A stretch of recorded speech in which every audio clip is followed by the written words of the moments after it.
Assalamualaikum warahmatullahi wabarakatuh.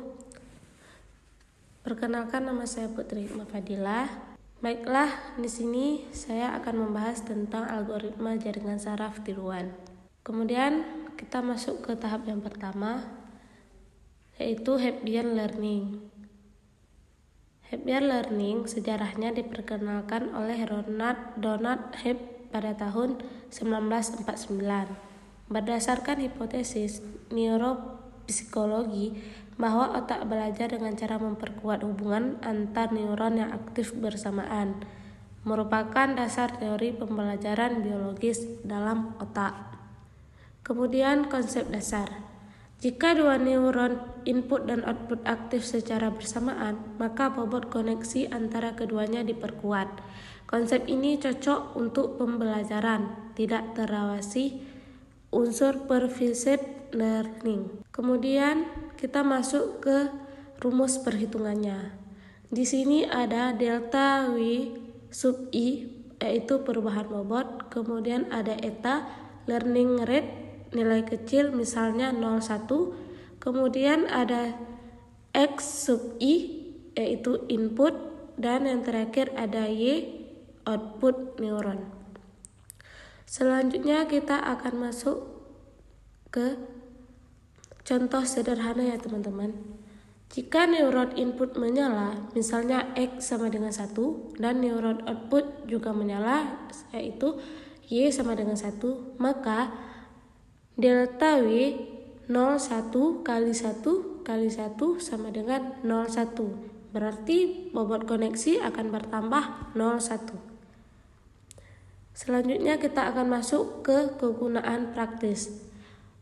Model asosiasi memori, contohnya Hot-Field Network, dan pengelompokan clustering sederhana. Kemudian sistem rekomendasi awal dan asosiasi pola dasar. Kemudian kita akan masuk ke perceptron. Sejarah ditemukan oleh Franz Rosenblatt pada tahun 1958, merupakan jaringan saraf tiruan paling awal yang bisa belajar dari data, digunakan untuk klarifikasi linear. Kemudian kita masuk ke konsep dasar.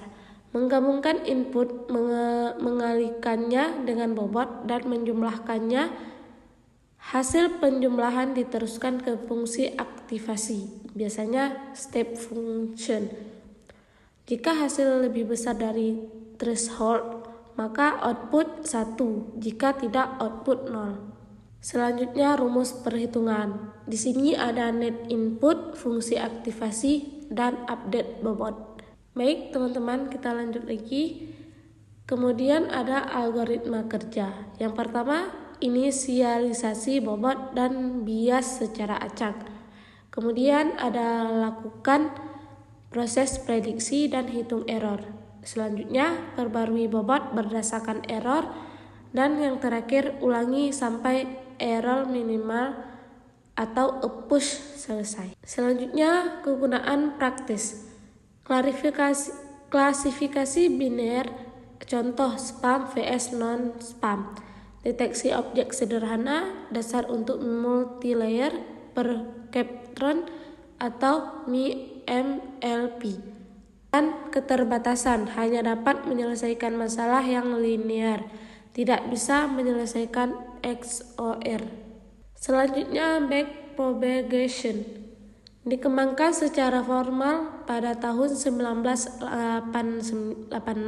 oleh Rummel, Hort, Hinton, dan Williams.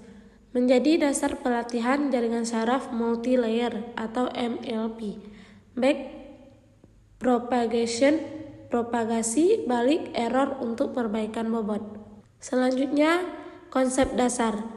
Menggunakan gradient descent untuk memperkecil fungsi error, melibatkan dua proses. Yang pertama ada forward pass, menghitung output dari input. Yang kedua ada backward pass, menghitung error dan menyesuaikan bobot.